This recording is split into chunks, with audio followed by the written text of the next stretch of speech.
Hello everyone, my name is Albert. I'm an MTT regular with average buy-in of $70.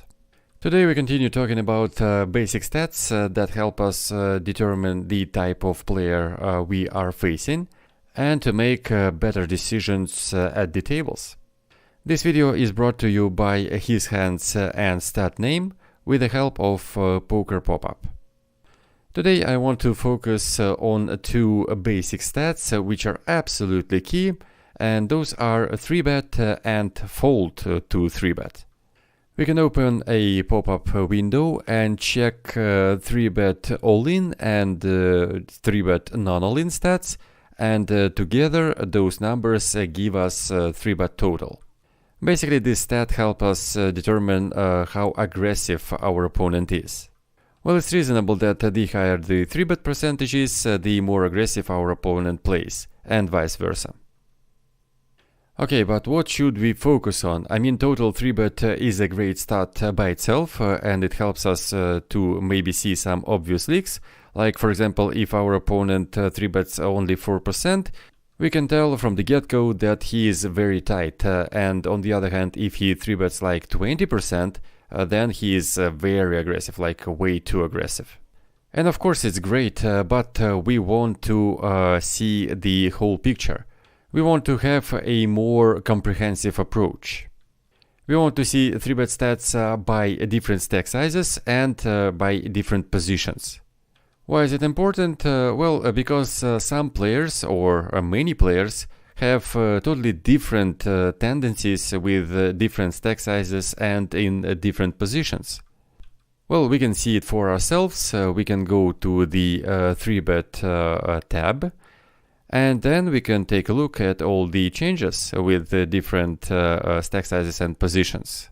For example, for 50 blinds stacks, big blind total 3-bet is 32%. Or let's take smaller stacks like 30 to 50 big blinds.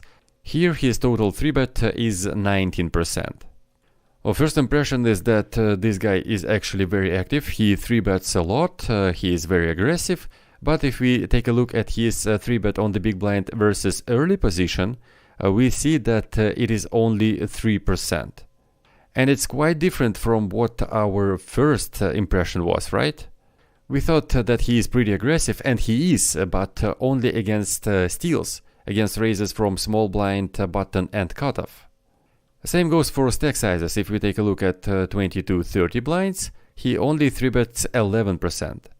And against early positions, his 3-bet here is 0 and 2.8. So very, very low percentage. Next stat we want to take a look at is fold through 3-bet, and basically the same logic applies here. First, we want to take a look at his fold to 3-bet total, which is 54% in this case. And then we want to take a look at his fold to 3-bet by positions. And we also want to know how often does he open raise and then folds to a 3-bet. Well, this information will actually help us a lot when determining how often do we want to 3-bet him. Also, in terms of 3-bet, I mean, what do we want to do against an opponent who 3-bets really tight? For example, we know that his 3-bet total is only 4%. What do we do then? Should we play cautiously against this guy?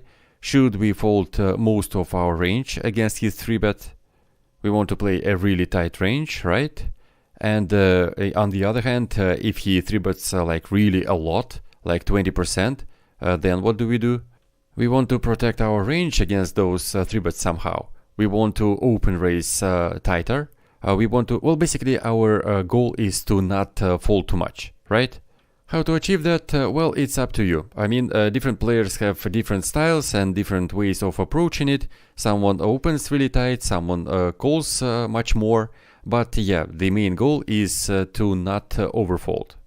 You just adjust your play, adjust your ranges to make sure that you're not overfolding. And that's it. Now, in terms of folding to a 3-bet, we can model different types of situations. For example, if our opponent is very sticky, he doesn't really want to fold against a 3-bet. Okay, let's open a 3-bet pop-up. Okay, here's an example of a guy who folds 58% on the button against a 3-bet. But let's say we face a guy who folds only 30%. Well, in this case, we automatically want to 3-bet a more linear range. Well, we basically raise only for value, we just extend our value range. It's a reasonable adjustment against a very stubborn opponent. If, on the other hand, he folds a lot to our 3-bets or 3-bets in general, like 75% plus, then we want to 3-bet everything. We want to 3-bet every hand that is suitable for a 3-bet bluff. If you model a spot like this in a solver and you use node locking and you lock a very tiny defending range against a 3-bet for your opponent, then in some cases, in some models, you are allowed to 3-bet any two. So let's sum it up. How do we want to use those stats? First of all, they give us an understanding of what type of opponent are we facing. Then when we know in general what type of opponent he is, we want to adjust our strategy accordingly. And then, well, using these stats, we can make a more informed, more correct decisions.